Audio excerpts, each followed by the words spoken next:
Hello മക്കളെ, once again welcome back to Eduboard. എല്ലാവർക്കും ഒരിക്കൽ കൂടി എജുബോർഡിലേക്ക് സ്വാഗതം. ഞാൻ നിങ്ങളുടെ സ്വന്തം സൽസബിൻ സാർ.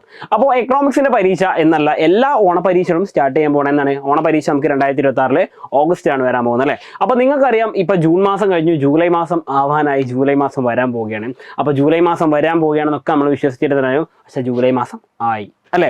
അപ്പോൾ ജൂൺ കഴിഞ്ഞു, സ്കൂൾ തുറന്നിട്ട് ജൂൺ കഴിഞ്ഞു, ഒരു മാസം കഴിഞ്ഞു, ഇനി ജൂലൈ ഉണ്ട്. ഓഗസ്റ്റിലേക്ക് നമുക്ക് എന്ത് ചെയ്യും, ഈ പറഞ്ഞിരിക്കുന്ന എക്സാം തുടങ്ങും. അത് ഓഗസ്റ്റ് ലാസ്റ്റ് ആണോ? ഒരിക്കലും അല്ല അല്ലേ. അപ്പോൾ ഏകദേശം കുറച്ച് ദിവസങ്ങൾ മാത്രമേ ഉള്ളൂ. അപ്പോൾ നിങ്ങളുടെ ഓണപരീക്ഷയ്ക്ക് വരാൻ പോകുന്ന ചാപ്റ്റേഴ്സ് വെറുതെ ഈ പറയുന്ന 3 ചാപ്റ്ററുകളാണ് നിങ്ങൾക്ക് ഓണപരീക്ഷയ്ക്ക് ഉണ്ടാവുക. ചാപ്റ്റർ 1, 2, 3 എന്ന് പറയുന്നത് നിങ്ങൾക്കറിയാം, ഇതെല്ലാം മൈക്രോയിൽ വരുന്ന ചാപ്റ്റേഴ്സാണ്, നിങ്ങൾക്ക് എല്ലാം കൃത്യമായിട്ട് അറിയാം. എൻ്റെ ചോദ്യം ഇതാണ്, ഈ പറയുന്ന ഓരോ ചാപ്റ്ററിലും നിങ്ങൾ എന്ത് പഠിക്കണം അല്ലേ, എന്ത് പഠിക്കണം? അപ്പോൾ എനിക്ക് പറയാനുള്ള കാര്യത്തിലുള്ളൂ, നിങ്ങൾ എന്ത് പഠിക്കണം എന്ന് വെച്ച് കഴിഞ്ഞാൽ സിമ്പിളായിട്ട് ഞാൻ പറയും, നിങ്ങൾ ഇത്ര മാത്രം പഠിച്ചാൽ മതി. ഞാൻ പറഞ്ഞുതരാം, അത് മാത്രം നിങ്ങൾ പഠിച്ചു. ഓക്കെ, അത് ഏതൊക്കെയാണെന്നുള്ള കാര്യം കൃത്യമായിട്ട് ഞാൻ പറഞ്ഞുതരാൻ നോക്കിക്കോളൂ. അതിൽ ആദ്യം നമ്മൾ ചെയ്യാൻ പോകുന്ന ഫസ്റ്റ് ചാപ്റ്ററാണ്. ഓക്കെ, നമ്മുടെ ഒന്നാമത്തെ ചാപ്റ്റർ 1. ഇതിൽ നിങ്ങൾ എത്ര മാത്രം പഠിക്കണം, അല്ലെങ്കിൽ പരീക്ഷയ്ക്ക് നിങ്ങൾ എന്തൊക്കെ പഠിക്കണം എന്നതിനെക്കുറിച്ച് കൃത്യമായിട്ട് നിങ്ങൾക്ക് ഒരു ഐഡിയ ഉണ്ടായാലും ഇല്ലെങ്കിലും ഞാൻ പറഞ്ഞുതരാം നിങ്ങൾ എന്തൊക്കെയാണ് പഠിക്കണമെന്ന്. ആദ്യം നിങ്ങൾ മനസ്സിലാക്കട്ടെ, നിങ്ങൾ എപ്പോഴും ഒരു ചാപ്റ്റർ പഠിക്കുന്ന സമയത്ത് അതിനെന്ത് ചെയ്യുക, എപ്പോഴും നിങ്ങൾ ചെയ്യേണ്ട കാര്യം, ഒരു ബ്ലൂ പ്രിന്റ് സ്വന്തം നമ്മൾ തന്നെ ഉണ്ടാക്കിക്കുക. അപ്പോൾ എന്താ ബ്ലൂ പ്രിന്റ്? നിങ്ങൾ ബ്ലൂ പ്രിന്റ് എന്ന് പറഞ്ഞ സംഗതി കേൾക്കുമ്പോൾ നിങ്ങൾക്ക് മൈൻഡിലേക്ക് വരേണ്ടത് വിജയ്, തമിഴ് സിനിമ നടനായിരുന്ന വിജയ്, അദ്ദേഹത്തിൻ്റെ എന്തിൻ്റെ ഒരു ഫിലിമുണ്ട് കത്തി എന്ന് പറഞ്ഞത്. അപ്പോൾ അതിലിങ്ങനെ നോക്കുമ്പോൾ ബ്ലൂ പ്രിന്റ് കാണാൻ പറ്റും അല്ലേ. അപ്പോൾ എന്താണ്, ഇതുപോലെ തന്നെ നമുക്ക് പഠിക്കാനുള്ളതിനെ കുറിച്ച് കൃത്യമായിട്ടൊരു ബ്ലൂ പ്രിന്റ് നമ്മുടെ കൈവശം ഉണ്ടാകണം. എന്താണ് നമ്മൾ ഈ ചാപ്റ്ററിൽ പഠിക്കുന്നതിനെ കുറിച്ച്. ഇപ്പോൾ ഉദാഹരണത്തിന് പറയുകയാണെങ്കിൽ, നമ്മൾ ചാപ്റ്റർ 1നെ കുറിച്ചാണ് ബ്ലൂ പ്രിന്റ് തയ്യാറാക്കുന്നത് വിചാരിക്കുക. നമ്മൾ ചാപ്റ്റർ 1നെ കുറിച്ച് ബ്ലൂ പ്രിന്റ് തയ്യാറാക്കുമ്പോൾ ഞാൻ അതിന് പേര് കൊടുത്തു, ചാപ്റ്റർ 1 എന്ന് പേര് കൊടുത്തു. ഓക്കെ, അതിനുശേഷം എന്ത് ചെയ്യണ്ടേ, ഈ പറയുന്ന ചാപ്റ്റർ 1ൽ എന്തൊക്കെ നമുക്ക് പഠിക്കാനുണ്ട് കൃത്യമായിട്ട് പറയാം. ഒന്നാമതായിട്ട് നമുക്ക് പഠിക്കാനുള്ളത് എന്താണ് ഒരു സിമ്പിൾ എക്കോണമി. ഒരു സിമ്പിൾ എക്കോണമി എന്താണ്, ഒരു ലളിതമായ സമ്പദ് വ്യവസ്ഥ എന്താണെന്ന് നമുക്ക് ഇതിൽ പഠിക്കാനുണ്ട്. അതിനുശേഷം നമ്മൾ എന്താ ഇതിൽ പഠിച്ചിട്ടുള്ളത്, പിന്നെ അതിനുശേഷം നമ്മൾ പഠിച്ചിട്ടുള്ളത് നമ്മുടെ എല്ലാ എക്കോണമിയിലെ മെയിൻ പ്രോബ്ലം ആയിട്ടുള്ള central problems of an economy അല്ലേ, അല്ലെങ്കിൽ സെൻട്രൽ പ്രോബ്ലം, കേന്ദ്ര പ്രശ്നങ്ങൾ എന്ന് നമുക്ക് വേണമെങ്കിൽ മലയാളത്തിലും പറയാം അല്ലേ. അപ്പോൾ കേന്ദ്ര പ്രശ്നങ്ങൾ എന്ന് പറയാറുണ്ട് അല്ലേ, കേന്ദ്ര പ്രശ്നങ്ങൾ. അപ്പോൾ എൻ്റെ ചോദ്യം ഇതാണ്, ഈ പറഞ്ഞിരിക്കുന്ന കേന്ദ്ര പ്രശ്നങ്ങൾ, അതുപോലെ ലളിതമായ സമ്പദ് വ്യവസ്ഥ, ഇത് മാത്രമാണ് പഠിക്കേണ്ടത്? അല്ല, ഇനിയും ടോപ്പിക് ഉണ്ട് അല്ലേ, ലളിതമായ സമ്പദ് വ്യവസ്ഥ. അപ്പോൾ നോക്കിയേ, 2 എണ്ണമായല്ലോ നമ്മളിതിൽ പഠിക്കേണ്ടത്. പിന്നെ നമുക്ക് വരുന്ന മൂന്നാമതായിട്ട് നമുക്ക് വരുന്ന കണ്ടന്റ് എന്താണ് വരുന്നത്, ഈ പറഞ്ഞ സെൻട്രൽ പ്രോബ്ലംസ് കഴിഞ്ഞു, ഈ പറഞ്ഞ സിമ്പിൾ എക്കോണമി പഠിച്ചു. അതിനുശേഷം സെൻട്രൽ പ്രോബ്ലംസിൻ്റെ സൊല്യൂഷൻസ് ആയിട്ട് നമ്മൾ പഠിച്ച മെയിൻ ആയിട്ടുള്ള ഒരാളുണ്ടാവും. നിങ്ങൾ ആദ്യം പഠിച്ചിരിക്കുന്ന ഗ്രാഫ് ഇതാണ്, പ്രൊഡക്ഷൻ പോസിബിലിറ്റി കർവ്, അല്ലെങ്കിൽ പ്രൊഡക്ഷൻ പോസിബിലിറ്റി ഫ്രോണ്ടിയർ. നമ്മൾ മലയാളത്തിൽ പറയും ഉൽപാദന സാധ്യതാ വക്രം. എന്താണ് മലയാളത്തിൽ പറയാം? ഉൽപാദന സാധ്യതാ വക്രം. ഒരുപക്ഷെ ഇത് പഠിച്ചിട്ട് കിളി പോയി നിൽക്കുന്ന ആൾക്കാരായിരിക്കാം നിങ്ങൾ അല്ലേ. ഉൽപാദന സാധ്യത വക്രം, അതാണ് ഇതിൻ്റെ മലയാളം. ഓക്കെ, അല്ലെങ്കിൽ ഈ ഉൽപാദന സാധ്യതാ വക്രം അല്ലെങ്കിൽ PPC PPS എന്ന് പറയുന്ന സംഗതി പിന്നെ നിങ്ങൾ പഠിച്ചിട്ടുണ്ടാവും. അതിനുശേഷം നിങ്ങൾ ഈ ചാപ്റ്ററിൽ പഠിക്കേണ്ട കോൺസെപ്റ്റ് എന്താണ്, സിമ്പിളായിട്ട് നമുക്ക് പഠിക്കുകയാണെങ്കിൽ നമുക്ക് ഓപ്പർച്യൂണിറ്റി കോസ്റ്റ് പഠിക്കാനുണ്ട് അല്ലേ. ഓപ്പർച്യൂണിറ്റി കോസ്റ്റ് ഇതിൻ്റെ ഭാഗമായിട്ട് വരുന്നതാണ്. അപ്പോൾ ഈ ഓപ്പർച്യൂണിറ്റി കോസ്റ്റ് നമ്മൾ പഠിക്കണോ? വേണം. ഈ ഓപ്പർച്യൂണിറ്റി കോസ്റ്റിൻ്റെ കൂടെ നമുക്ക് വരുന്ന ഒരാളുടെ മെയിൻ ആയിട്ട് അതാരാണ്, MOC അഥവാ മാർജിനൽ ഓപ്പർച്യൂണിറ്റി കോസ്റ്റും പഠിക്കാനുണ്ട്. പിന്നെ എന്താ പഠിക്കേണ്ടത്? പിന്നെയും പഠിക്കാനുണ്ടല്ലോ. എന്തൊക്കെയാണ് പഠിക്കാനുള്ളത്? പിന്നെ ഈ ചാപ്റ്റർ നമ്മൾ മെയിനായിട്ട് പഠിക്കേണ്ട കോൺസെപ്റ്റ് എന്ന് പറയുന്നത് വേറെ ഒന്നുമല്ല, നമുക്ക് ടൈപ്സ് ഓഫ് എക്കോണമീസ് പഠിക്കാനുണ്ട്. ടൈപ്സ് ഓഫ് ഇക്കോണമീസ് എന്ന് പറയുമ്പം നിങ്ങളുടെ മൈൻഡിലേക്ക് ആദ്യം വരേണ്ടത്, ലോകത്ത് എത്ര തരത്തിലുള്ള എക്കോണമീസ് ഉണ്ട് എന്ന് വെച്ച് കഴിഞ്ഞാൽ സിമ്പിളായിട്ട് ആൻസർ നമുക്ക് പറയാൻ പറ്റണം. 3 തരത്തിലുള്ളത് അല്ലേ. ഒന്ന് സോഷ്യലിസം, മറ്റൊന്ന് ക്യാപിറ്റലിസം, മൂന്നാമത് വരുന്നത് എന്താണ്, മിക്സഡ് എക്കോണമി എന്ന് പറയുന്നത്. പക്ഷേ ഇതിങ്ങനെയല്ല ഇതിൻ്റെ പേര് പഠിക്കേണ്ടത്. പേര് വെറൈറ്റിയാണ്, പേര് നമുക്ക് ഡീറ്റെയിൽ ആയിട്ട് പിന്നീട് പഠിക്കാം. അപ്പോൾ നിങ്ങൾ മനസ്സിലാക്കുക, ടൈപ്സ് ഓഫ് എക്കോണമീസ് പഠിക്കണം. അത് കഴിഞ്ഞിട്ട് പിന്നെ നിങ്ങൾ എന്താ പഠിക്കണ്ടേ, പിന്നെ നിങ്ങൾ പഠിക്കണ്ടേ micro economics versus macro economics അല്ലേ. അങ്ങനെ ഒരു കോൺസെപ്റ്റ് പഠിക്കാനുണ്ട്, മൈക്രോയും മാക്രോയും തമ്മിലുള്ള വ്യത്യാസം. ആൻഡ് ഫൈനലി നിങ്ങൾ ഇവിടുന്ന് പഠിക്കേണ്ട മറ്റൊരു കോൺസെപ്റ്റാണ് എന്ത്, positive economics and normative economics. Okay, positive versus normative economics. ഇത്രയും കാര്യം പഠിച്ചു കഴിഞ്ഞാൽ എന്ത് ചെയ്യും, നിങ്ങളുടെ ഒന്നാമത്തെ ചാപ്റ്റർ തീരും. അപ്പോൾ ഞാനിപ്പോൾ ഇവിടെ വരച്ചിരിക്കുന്നത് എന്താണ്, ഇതാണ് ഞാൻ നേരത്തെ നിങ്ങളോട് പറഞ്ഞിരുന്ന ബ്ലൂ പ്രിന്റ് എന്ന് പറയുന്ന സംഗതി. അപ്പോൾ ബ്ലൂ പ്രിന്റ് എന്താണ്, നമ്മളൊരു ചാപ്റ്ററിൽ എന്തൊക്കെ പഠിക്കണം എന്നുള്ളതിനെക്കുറിച്ച് കൃത്യമായിട്ടൊരു ധാരണ നമ്മൾ തന്നെ സ്വയം ഉണ്ടാക്കുക. എന്നിട്ട് നമ്മൾ എന്ത് ചെയ്യുക, അതിനെക്കുറിച്ച് നമ്മൾ എന്തൊക്കെ പഠിച്ചു നോക്കുക. ഇതെന്തിനാണ് ഞാൻ ചെയ്യാൻ പറഞ്ഞാൽ സിമ്പിളാണ്ടോ, ഇതിൻ്റെ ലോജിക്ക് ഞാൻ പറഞ്ഞുതരാം. നിങ്ങൾ ഇങ്ങനെ വരച്ച് തയ്യാറാക്കിയതിന് ശേഷം നിങ്ങൾ ചെയ്യേണ്ട അടുത്ത കാര്യം എന്ന് പറഞ്ഞാൽ, ഇതിൻ്റെ എല്ലാത്തിൻ്റെയും കൂടെ എന്ത് ചെയ്യുക, ഒരു ബോക്സ് കൂടി കൊടുക്കുക. ഇതിൻ്റെ കൂടെയൊക്കെ ഓരോ ബോക്സുകൾ കൂടി കൊടുക്കാം. ഇത് വേറെ ഒന്നിനും വേണ്ടി പറഞ്ഞല്ല, ഈ ബോക്സുകൾ എന്തിനാരോ, നിങ്ങൾ ഇതിൽ ഓരോ കോൺസെപ്റ്റും കൃത്യമായി പഠിച്ചു കഴിഞ്ഞു, എനിക്കിത് 100% കൃത്യമായിട്ട് അറിയാം. ഏത് ചോദ്യം വന്നാലും ഞാൻ എഴുതും, അല്ലെങ്കിൽ പഠിച്ചതിൻ്റെ മാർക്ക് എടുക്കുന്ന ഉറപ്പുണ്ടെങ്കിൽ നിങ്ങൾക്ക് അതിനെന്ത് ചെയ്യാം, ടിക്ക് ചെയ്ത് വെക്കാം. ഇങ്ങനെ ഓരോന്നിനും ടിക്ക് ചെയ്ത് വെച്ച് കഴിഞ്ഞാൽ എന്ത് ചെയ്യും, നമ്മൾ പഠിച്ച കോൺസെപ്റ്റുകളും നമ്മുടെ ചാപ്റ്ററിലുള്ള കോൺസെപ്റ്റുകളും നമുക്ക് ഏകദേശം എല്ലാം തന്നെ കവർ ചെയ്യാൻ പറ്റും. ഇത് 100% ഞാൻ നിങ്ങൾക്ക് തരുന്ന ഗ്യാരണ്ടിയാണ്. 100% എൻ്റെ ഗ്യാരണ്ടി ഞാൻ തരാൻ കാരണം വേറെ ഒന്നുമല്ല, ഈ പറഞ്ഞിരിക്കുന്ന സംഗതി ഉണ്ടല്ലോ, ഇത് എൻ്റെ സ്റ്റഡി പ്ലാൻ ആയിരുന്നു. ഞാൻ ഇങ്ങനെയായിരുന്നു പ്ലസ് ടു എക്കണോമിക്സ് പഠിച്ചിട്ടുണ്ടായിരുന്നത്. പ്ലസ് ടു എന്നല്ല, എൻ്റെ എല്ലാ സബ്ജക്റ്റുകളും ഞാൻ ഇതുപോലെ സ്റ്റൈലിൽ തന്നെ പഠിച്ചിട്ടുണ്ടായിരുന്നു. നിങ്ങൾക്ക് എന്ത് ചെയ്യാം, ഇത് വേണമെങ്കിൽ അഡോപ്റ്റ് ചെയ്യാം. അപ്പോൾ ഏറ്റവും നല്ലൊരു സ്ട്രാറ്റജി ഞാൻ നിങ്ങൾക്ക് പറഞ്ഞു. ഇനി അടുത്തത് നമ്മൾ ഈ ചാപ്റ്ററിൽ എന്തൊക്കെ പഠിക്കുന്നത് ടീച്ചറുടെ പറഞ്ഞല്ലോ, അത് ഏറ്റവും വൃത്തിയായിട്ട് ഞാനോട് കൊടുത്തിട്ടുണ്ട്. ഒന്നാമത്തെ ചാപ്റ്ററിൽ നമ്മൾ പഠിക്കേണ്ടത് ഒരു സിമ്പിൾ എക്കോണമി എന്താണെന്ന് നമ്മൾ പഠിക്കണം, അല്ലെങ്കിൽ ലളിതമായ സമ്പദ് വ്യവസ്ഥ എന്താണെന്ന് നമ്മൾ പഠിക്കുന്നു. അതിൽ തന്നെ നമുക്ക് പഠിക്കാനുള്ള എന്താണ്, സാമ്പത്തിക പ്രവർത്തനത്തെക്കുറിച്ച് പഠിക്കാനുണ്ട്, അതുപോലെ തന്നെ സാമ്പത്തികമല്ലാത്ത പ്രവർത്തനത്തെക്കുറിച്ച് പഠിക്കാനുണ്ട്. നമുക്ക് ആദ്യം അതിനൊരു എക്സാമ്പിൾ വെച്ചിട്ട് നമുക്ക് തുടങ്ങാം. ജസ്റ്റ് നിങ്ങൾ നോക്കുക, സാമ്പത്തിക പ്രവർത്തനം എന്താ, അല്ലാത്ത എന്താ. ഉദാഹരണം ഞാൻ ജസ്റ്റ് ഒരു സ്റ്റോറി മാത്രം പറഞ്ഞുതരാം. നിങ്ങൾ രാവിലെ സ്കൂളിലേക്ക് പോകുമല്ലോ, സ്കൂളിലേക്ക് പോകും. മിക്കവാറും പേരും പഠിക്കുന്ന വീടിൻ്റെ തൊട്ടടുത്തുള്ള സ്കൂളിനേക്കാൾ കുറച്ച് ദൂരെയായിരിക്കും. മിക്കവാറും നിങ്ങൾ എങ്ങനെ പോകുന്നത്, ഇത് നിങ്ങളാണ് കേട്ടോ, ഇത് നിങ്ങളാണെന്ന് വിചാരിക്കുക. നിങ്ങൾ സ്കൂളിൽ എങ്ങനെ പോകുന്നത്, ബൈ ബസ്സാണ് അല്ലേ. നിങ്ങളൊരു ബസ് വഴിയാണ് സ്കൂളിലേക്ക് പോകുന്നത് അല്ലേ. അപ്പോൾ നിങ്ങളുടെ സ്കൂളാണ് കേട്ടോ വരക്കുന്നത്. കാണാൻ വലിയ ഭംഗിയില്ലെങ്കിലും നമ്മൾ വരക്കുമ്പോൾ തന്നെയാണ് ഇത് സ്കൂൾ തന്നെയാണ് കേട്ടോ. അപ്പോൾ സ്കൂളിലേക്ക് പോകുന്നത് ബസ്സിനാണെന്ന് വിചാരിക്കും. ഓക്കെ, നിങ്ങൾ സ്കൂളിലേക്ക് പോകുന്നത്, നിങ്ങൾ സാധാരണ വീട്ടിൽ നിന്നും സ്കൂളിലേക്ക് പോകുന്ന സമയത്ത് നിങ്ങളുടെ കുടുംബത്തിലെയോ അല്ലെങ്കിൽ നിങ്ങളുടെ ബന്ധുക്കളെയോ നിങ്ങളുടെ സ്വന്തമോ ബസ്സല്ല എങ്കിൽ, നിങ്ങൾ പെൺകുട്ടികളാണെങ്കിൽ നിങ്ങൾക്കറിയാം ഇപ്പോൾ കേരളത്തിൽ സൗജന്യമായിട്ട് യാത്ര ചെയ്യാനുള്ള അനുമതിയുണ്ട്. എങ്കിലും ജസ്റ്റ് അതൊന്ന് മാറ്റിയെടുക്കുക, പ്രൈവറ്റ് ബസ്സാണെന്ന് വിചാരിക്കുക. ഏത് ബസ്സാണ്, പ്രൈവറ്റ് ബസ്. അപ്പോൾ പിന്നെ കുഴപ്പമില്ലല്ലോ, ഈ പ്രൈവറ്റ് ബസ്സിൽ നിങ്ങൾ യാത്ര ചെയ്യുന്നുണ്ട്. അപ്പോൾ എന്താ പറഞ്ഞത്, നിങ്ങൾ സ്കൂളിലേക്ക് പോകുന്നു, രാവിലെ സ്കൂളിലേക്ക് ഒന്നും പോകാറുണ്ട്, പ്രൈവറ്റ് ബസ്സിലാണ് ഈ പറഞ്ഞ മൺഡേ ടു ഫ്രൈഡേ സ്കൂളിലേക്ക് പോകുന്നു വിചാരിക്കുക. നിങ്ങൾ ബസ്സിൽ കയറി യാത്ര ചെയ്യാൻ വേണ്ടി തുടങ്ങുമ്പോൾ ബസ് സ്റ്റോപ്പിൽ കാത്തു നിൽക്കുന്നു, ബസ് വരുമ്പോൾ കൈ കാണിക്കുന്നു, എങ്കിലും നിർത്താൻ ചാൻസ് കുറവാണ്. നിർത്തുന്നുണ്ട്, വളരെ മാന്യമായിട്ടുള്ള ആൾക്കാരാണ് ഇപ്പോൾ ഉള്ളത്. അപ്പോൾ നിങ്ങൾ ബസ്സിൽ കയറുന്നു, വളരെ വലിയ ബാഗും അതിനേക്കാൾ വലിയ ആൾക്കാരുമായിട്ട് നിങ്ങൾ അതിൻ്റെ ഉള്ളിൽ കയറും. ഭയങ്കര ഏറ്റവും കൺജസ്റ്റഡ് ആയിട്ട് നിങ്ങൾ യാത്ര ചെയ്യുന്നുണ്ടാവുക. അതിനുശേഷം നിങ്ങൾ സ്കൂളിൻ്റെ തൊട്ടടുത്തുള്ള ബസ് സ്റ്റോപ്പിൽ എത്തുമ്പോൾ അവിടെ ഇറങ്ങും. അതിൻ്റെ ഉള്ളിൽ ഈ പറയുന്ന ബസ്സിൽ വെച്ച് പല കാര്യങ്ങളും മേ ബി സംഭവിക്കുന്നുണ്ടാവും. ഇഷ്ടപ്പെട്ടതാവാം, ഇഷ്ടപ്പെടാത്തതാവാം. എന്തായാലും നമ്മളവിടെ ഇങ്ങനെ ബസ്സിലൊക്കെ യാത്ര ചെയ്ത് കഴിഞ്ഞ് നമ്മുടെ സ്കൂളിൻ്റെ മുൻപിലുള്ള ബസ് സ്റ്റോപ്പിൽ എത്തുമ്പോൾ നമ്മൾ അവിടെ നിന്ന് ഇറങ്ങും അല്ലേ. ഇത് ഇറങ്ങുന്ന സമയത്ത് നമ്മളവിടെ ചെയ്യുന്നൊരു പ്രവർത്തനം എന്ത് ചെയ്യും, ഈ പറഞ്ഞ കണ്ടക്ടർ വരുന്ന സമയത്ത് നമ്മൾ അദ്ദേഹത്തിന് എന്ത് ചെയ്യും, നമ്മൾ 2 മെസ്സേജ് ആയിരിക്കും കൊടുക്കുക. ഒന്നുകിൽ പാസ് ഉണ്ട് എന്ന് പറയും, അല്ലെങ്കിൽ ST ആണോ CT ആണോ നമ്മൾ പറയും, കൺസെഷൻ ടിക്കറ്റ് ഉണ്ടെന്ന് പറയും.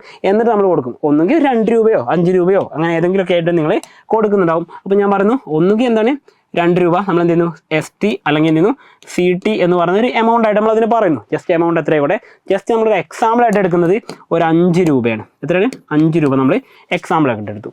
നിങ്ങൾ ഇവിടെ ചെയ്ത കാര്യം എന്താ, നിങ്ങളുടെ കൈവശമുള്ള ക്യാഷ് ഈ പറഞ്ഞ കണ്ടക്ടർക്ക് കൊടുത്തു. അതൊരു എക്കണോമിക് ആക്ടിവിറ്റി ആണെന്ന് ചോദിച്ചു കഴിഞ്ഞാൽ യെസ്. എന്താണ്, ഇതാണ് മക്കളെ എക്കണോമിക് ആക്ടിവിറ്റി. എന്താണ് ഇത്, എക്കണോമിക് ആക്ടിവിറ്റിയാണ്. എന്താ പറയാൻ കാരണം, വേറെ ഒന്നുമല്ല, നിങ്ങൾ അവിടെ ഒരു പ്രവർത്തനം ചെയ്തു. എന്ത്, വീട്ടിൽ നിന്നും സ്കൂളിലേക്ക് ബസ് വഴി നിങ്ങൾ യാത്ര ചെയ്തു. അപ്പോൾ എന്താ അവിടെ സംഭവിച്ചത്, സ്വാഭാവികമായിട്ട് നിങ്ങൾ ബസ് വഴി യാത്ര ചെയ്യുന്ന സമയത്ത് നിങ്ങൾക്ക് എന്തായിരിക്കും, നിങ്ങൾ ആ യാത്രയ്ക്ക് വേണ്ടിയിട്ട് പൈസ കൊടുത്തു. അഥവാ നിങ്ങൾ അവിടെ ക്യാഷ് കൊടുത്തതിനാണ് ഫോർ എ സർവീസ്. എന്തിനു വേണ്ടിയിട്ടാണ് കൊടുത്തത്, ഫോർ എ സർവീസ്. ഒരു സേവനം നിങ്ങൾക്ക് കിട്ടാൻ വേണ്ടിയിട്ട് നിങ്ങളവിടെ ക്യാഷ് കൊടുത്തു അല്ലേ. അതെന്താണ്, ഇതൊരു എക്കണോമിക് ആക്ടിവിറ്റിയാണ്. എന്ന് വെച്ചാൽ എന്താണ്, സാമ്പത്തിക പ്രവർത്തനം. ഇതൊരു സാമ്പത്തിക പ്രവർത്തനമാണെന്ന് നിങ്ങൾ മനസ്സിലാക്കുക. ഇനി ഇതിനപ്പോൾ എങ്ങനെയാണ് സാറേ നമ്മളിപ്പോൾ കണക്ട് ചെയ്യാൻ പറ്റുക, ഇതിപ്പോൾ എക്കണോമിക് ആക്ടിവിറ്റി ആണെന്ന് മനസ്സിലായി, പക്ഷേ റിയൽ ലൈഫായിട്ട് കണക്ട് ചെയ്യാൻ പറ്റിയ വേറെ എക്സാമ്പിൾ ഉണ്ടോ വെച്ചാൽ വേറെ ഞാൻ പറഞ്ഞുതരാം. ജസ്റ്റ് നിങ്ങൾ ഇത്ര മാത്രം ആലോചിച്ച് നോക്കി. നമ്മൾ ഏറ്റവും സിമ്പിളായിട്ട് ആലോചിക്കുക, നിങ്ങളുടെ അച്ഛനമ്മമാർ അല്ലേ, അല്ലെങ്കിൽ നിങ്ങളുടെ പാരൻസ്, ഉറപ്പല്ലേ ഇത് നിങ്ങളാണെന്ന് വിചാരിക്കുക, നിങ്ങളെ പാരൻസ്. ഓക്കെ, നിങ്ങളുടെ പാരൻസ് നിങ്ങളോട് ചെയ്യുന്ന വലിയൊരു കാര്യമാണ് നിങ്ങളെ സ്നേഹിക്കുന്നു എന്ന് പറയുന്നത്. എന്താ പറയുന്നത്, നിങ്ങളുടെ പാരൻസ് നിങ്ങളോട് ചെയ്യുന്ന ഏറ്റവും വലിയൊരു കാര്യം എന്ന് പറഞ്ഞാൽ നിങ്ങളെ സ്നേഹിക്കുന്നതാണ്. അതായത് നിങ്ങളെന്ത് ചെയ്യുന്നു, സ്നേഹിക്കുന്നു, ലവ് അല്ലേ, നിങ്ങളെ സ്നേഹിക്കുന്നുണ്ട്. ആ സ്നേഹിക്കുക എന്ന് പറയുന്നത് ആക്ച്വലി ഇതൊരു സർവീസ് അല്ലേ, ഇതൊരു സർവീസ് അല്ലേ ചോദിച്ചാൽ യെസ്, ഇതൊരു സർവീസാണ്. നമ്മളെ സ്നേഹിക്കുന്നു എന്ന് പറയുന്നത് ഒരു സേവനമാണ് എന്ന് നമുക്ക് കണക്കാക്കാം. പക്ഷേ ഇതെന്തല്ല സാമ്പത്തിക പ്രവർത്തനമായിട്ട് കണക്കാക്കാൻ പറ്റുമോ, ഇല്ല. കാരണം എന്താ, നിങ്ങളുടെ അച്ഛനമ്മയും നിങ്ങളെ മുത്തേ പൊന്നെ എന്നൊക്കെ പറഞ്ഞാൽ നിങ്ങളെ വിളിക്കുന്നതോടാ നിങ്ങളോടുള്ള സ്നേഹം കൊണ്ടാണ്. അല്ലാതെ അവർ നിങ്ങളെ മുത്തേന്ന് വിളിച്ചു കഴിഞ്ഞാൽ നിങ്ങൾ എന്താ അച്ഛാന്ന് പറഞ്ഞിട്ട് 100 രൂപ എടുത്ത് കൊടുക്കുമോ, ഇല്ല. പൊന്നേന്ന് വിളിച്ചു കഴിഞ്ഞാൽ എന്താ അമ്മയെന്ന് പറഞ്ഞിട്ട് 1000 രൂപ എടുത്ത് കൊടുക്കുമോ, ഇല്ല. എന്താ സംഭവം, ഈ പറഞ്ഞതൊന്നും നിങ്ങൾ ചെയ്യുന്നില്ല. നിങ്ങളോടുള്ള സ്നേഹപ്രകടനം മാത്രമാണ് അവർ ചെയ്യുന്നത്.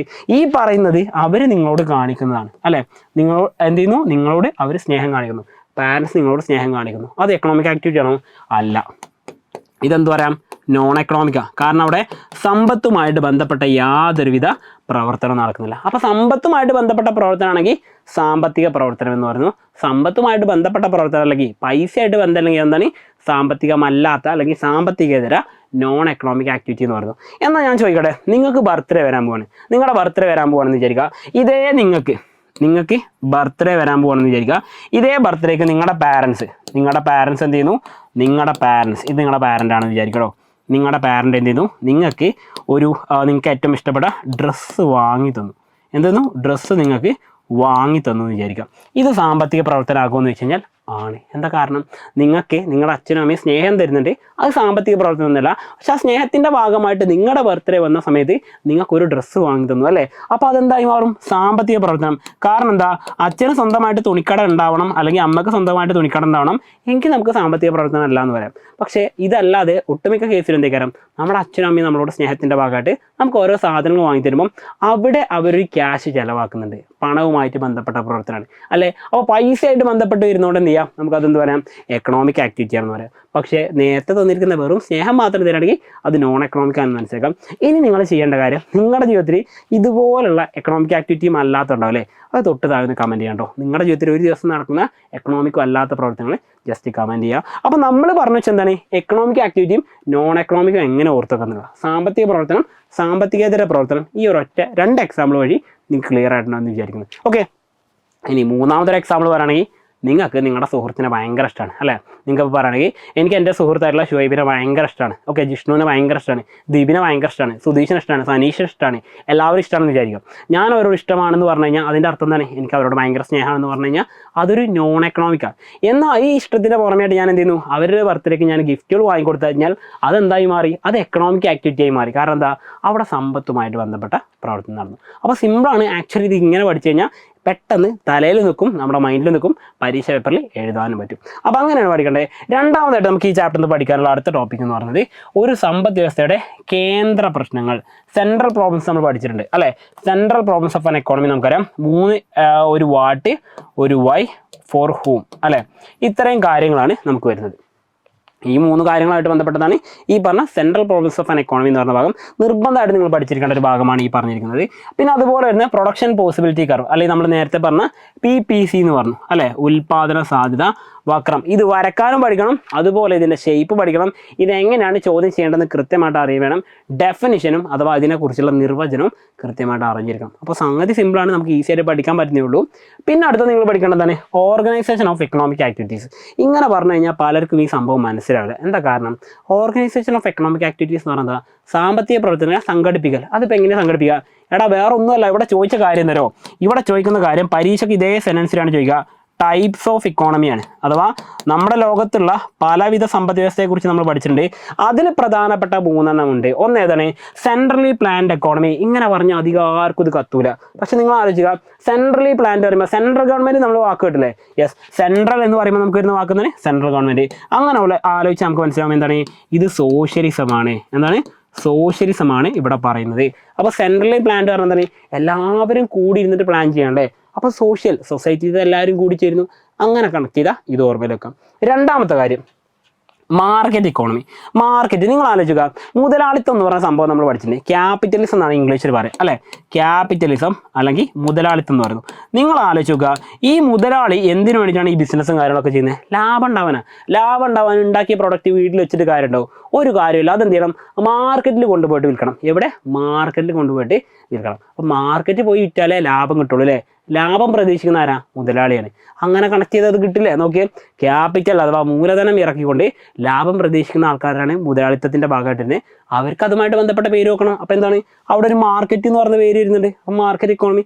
കമ്പോള സമ്പദ് വ്യവസ്ഥ എന്നറിയപ്പെടുന്ന അല്ലെങ്കിൽ വിപണി സമ്പദ് വ്യവസ്ഥ എന്നറിയപ്പെടുന്ന എന്തിനാണ്, ഈ മാർക്കറ്റ് ഇക്കോണമിക്ക് തന്നെയാണ് എന്ത് പറയുന്നത്, ക്യാപിറ്റലിസം എന്ന് പറഞ്ഞത്. ഇത് ഡീറ്റെയിൽ ആയിട്ട് കോഡ് വെച്ച് നമുക്ക് പഠിക്കാം. വീണ്ടും വീഡിയോകൾ വരുന്ന സമയത്ത് ഞാൻ കാണിച്ചു തരാം. ലാസ്റ്റ് ഓൺ മിക്സഡ് എക്കോണമിയാണ്. ഇത് സിമ്പിളാണ്, എല്ലാവർക്കും കിട്ടും. അതുകൊണ്ട് ഇത് പരീക്ഷയ്ക്ക് ചോദിക്കൂല. നോക്കൂ, ഇത് പരീക്ഷയ്ക്ക് ചോദിക്കൂല. കാരണം ഇത് എല്ലാവർക്കും കിട്ടുന്നതല്ലേ. ആർക്കും അങ്ങനെ പെട്ടെന്ന് കിട്ടാതെ എന്നാൽ പഠിച്ചൊരാൾക്ക് ഉത്തരം കിട്ടുന്ന ചോദ്യങ്ങളാണ് നമ്മുടെ പരീക്ഷ പേപ്പറിലെ 90% ചോദ്യങ്ങളും ഉണ്ടായിരിക്കുന്നത് ആ ടൈപ്പിലായിരിക്കും ഉണ്ടാവുക. അപ്പോൾ നിങ്ങളത് മനസ്സിലാക്കുക, എല്ലാവർക്കും കിട്ടുന്നതല്ല, പഠിച്ചൊരാൾക്ക് ഉത്തരം എഴുതാൻ പറ്റുന്ന രീതിയിലുള്ള ചോദ്യങ്ങളാണ് 90% നമ്മുടെ ക്വസ്റ്റ്യൻ പേപ്പറിലുണ്ടാവുക. ഇനി നിങ്ങൾ പഠിക്കേണ്ടതാണ് അടുത്ത ടോപ്പിക്ക്, വേറെ ഒന്നുമല്ല, മൈക്രോയും മാക്രോയും തമ്മിലുള്ള വ്യത്യാസം. ഇതിനെക്കുറിച്ചുള്ള ഏറ്റവും മികച്ച നല്ല രീതിയിൽ നിങ്ങൾക്ക് മനസ്സിലാവുന്ന രീതിയിൽ ഞാൻ 2-3 വീഡിയോ ചെയ്ത് വെച്ചിട്ട് നിങ്ങൾക്ക് എന്ത് ചെയ്യാം, തൊട്ടടുത്തുള്ള വീഡിയോസ് നോക്കി കഴിഞ്ഞാൽ ഈ പറയുന്ന റീസെൻ്റായിട്ട് അപ്ലോഡ് ചെയ്ത വീഡിയോസൊക്കെ ഏറ്റവും സിമ്പിളായിട്ട് നിങ്ങൾക്ക് പഠിക്കാൻ പറ്റുന്നത് ഞാൻ ഗ്യാരണ്ടി തരാം. നിങ്ങൾക്ക് സംശയമുണ്ടെങ്കിൽ നിങ്ങൾക്ക് ഇവിടെ തൊട്ടതായ അത് കമൻറ്റ് ചെയ്യാം. ഓക്കെ, ലാസ്റ്റ് വൺ നിങ്ങൾ പഠിക്കേണ്ടത് പോസിറ്റീവ് എക്കണോമിക്സും നോർമേറ്റീവ് എക്കണോമിക്സും. ഇതെങ്ങനെ പഠിക്കണം എന്നുള്ളൊരു വീഡിയോ ഞാൻ തൊട്ടടുത്ത ഉടനെ ദിവസം തന്നെ ഞാൻ തരാം. വേറെ ഒന്നുമല്ല, ഈസി ആയിട്ട് തന്നെ നിങ്ങൾക്ക് പഠിക്കാൻ പറ്റും. കാരണം ഇത് കണക്ട് ചെയ്ത് പഠിച്ചാൽ ഏറ്റവും ഈസിയാണ്. അപ്പോൾ ഇനി എൻ്റെ ചോദ്യം ഇതാണ്, നിങ്ങൾക്ക് ആർക്കെങ്കിലും എപ്പോഴെങ്കിലും തോന്നിയിട്ടുണ്ടോ എക്കണോമിക് ടഫ് ആണെന്ന് തോന്നിയിട്ടുണ്ടോ? നമ്മൾ ഈ പഠിക്കുന്ന എക്കണോമിക്സ് ടഫാണെന്ന് നിങ്ങൾക്ക് തോന്നിയിട്ടുണ്ടോ? എന്ന് വെച്ചാൽ എന്താ, നമ്മൾ പഠിക്കുന്ന നമ്മുടെ എക്കണോമിക്സ് ടഫാണ് എന്നൊരു ഫീലിംഗ് നിങ്ങൾക്ക് വന്നിട്ടുണ്ടെങ്കിൽ നിങ്ങൾ ആകെ മാറ്റേണ്ട കാര്യം എന്താ, ഇത് സിമ്പിളാക്കാൻ പറ്റും. ആക്ച്വലി ഇത് സിമ്പിളാക്കാൻ പറ്റും. അപ്പോൾ പഠിക്കുന്ന എക്കണോമിക്സിനെ ടഫ് എന്നുള്ളത് സിമ്പിളാക്കാൻ ഞാൻ പറഞ്ഞല്ലോ, സാധാരണ എല്ലാവരും എന്താ ചെയ്യുക, താഴെ നിന്ന് മുകളിലേക്കാണ് നമ്മുടെ ഗ്രാഫ് പോകുക എന്ന് പറയാം അല്ലേ. പക്ഷെ നമ്മളെ ടഫ് കൂടിയ സാധനം ഏറ്റവും സിമ്പിളാക്കി ഏറ്റവും താഴേക്ക് നമ്മുടെ മൈൻഡിലേക്ക് കൊണ്ടുവരാൻ വേണ്ടിയിട്ടാണ് ഞാനിത് വരച്ചത്. വേറെ ഒന്നുമില്ല, ഇത് ചെയ്യാൻ പറ്റും, പറ്റും, പോസിബിളാണ്. ഒരൊറ്റ കാര്യം പറഞ്ഞോളൂ, നിങ്ങൾ എന്നെ ട്രസ്റ്റ് ചെയ്ത് എൻ്റെ കൂടെ നിൽക്കുകയാണെങ്കിൽ ഞാൻ ഗ്യാരണ്ടി തരുന്ന മക്കളെ, നിങ്ങൾക്ക് ഈ പറയുന്ന പബ്ലിക് പ്ലാറ്റ്ഫോമിൽ ഞാൻ തരുന്ന ഗ്യാരണ്ടി നിങ്ങൾക്ക് റെക്കോർഡ് ചെയ്ത് വെക്കാം. ടഫായിട്ടുള്ള എക്കണോമിക്സ് നിങ്ങൾക്ക് പഠിച്ചിട്ട് ഈസി ആയിട്ട് പഠിക്കാനും സിമ്പിളായിട്ട് പഠിക്കാൻ നല്ല മാർക്ക് സ്കോർ ചെയ്യാനും ഞാൻ ഗ്യാരണ്ടി തരാം. അതിന് നിങ്ങൾ ചെയ്യേണ്ട കാര്യം എന്താ വെച്ചാൽ നമ്മുടെ കൂടെ ചേരാമെന്ന് മാത്രമേ നിങ്ങൾ ചെയ്യേണ്ടുള്ളൂ. അപ്പോൾ നിങ്ങൾക്ക് ഇതിനോടകം സംശയം ഉണ്ടെങ്കിൽ, നിങ്ങളൊരു പക്ഷേ പുതിയ കുട്ടികളായിരിക്കാം, നിങ്ങൾക്ക് ഒരു പക്ഷേ എന്നെ പരിചയം ഉണ്ടാവില്ല, എഡ്യൂബോർഡിനെ പരിചയം ഉണ്ടാവില്ല.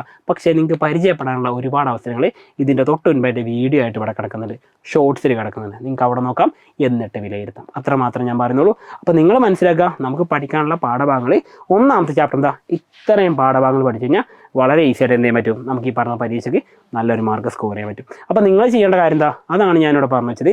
നിങ്ങൾ ചെയ്യേണ്ടത് ഏറ്റവും നന്നായിട്ട് പഠിക്കാൻ, ടഫ് എന്ന് പറഞ്ഞത് ഏറ്റവും സിമ്പിളായിട്ട്, ഏറ്റവും ഈസി ആയിട്ട്, ഏറ്റവും പോസിബിളായിട്ട് നിങ്ങൾക്ക് പഠിക്കാൻ തയ്യാറാണെങ്കിൽ നിങ്ങൾക്ക് കൂടെ കൂടാം. അപ്പോൾ എൻ്റെ പേര് മറക്കണ്ട, എൻ്റെ പേര് സൽസബീർ എന്നാണ്.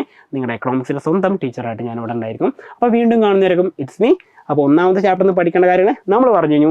വീണ്ടും പുതിയ ചാപ്റ്ററുകളായിട്ട് അപ്ഡേഷൻസ് വേണമെന്നുണ്ടെങ്കിൽ നിങ്ങൾക്ക് നമ്മുടെ കൂടെ ജോയിൻ ചെയ്യാം. അപ്പോൾ വീണ്ടും കാണുന്നവരേക്കും എല്ലാവർക്കും ഒരിക്കൽ കൂടി it's me Salsabeen signing out from Eduboard. Happy learning all.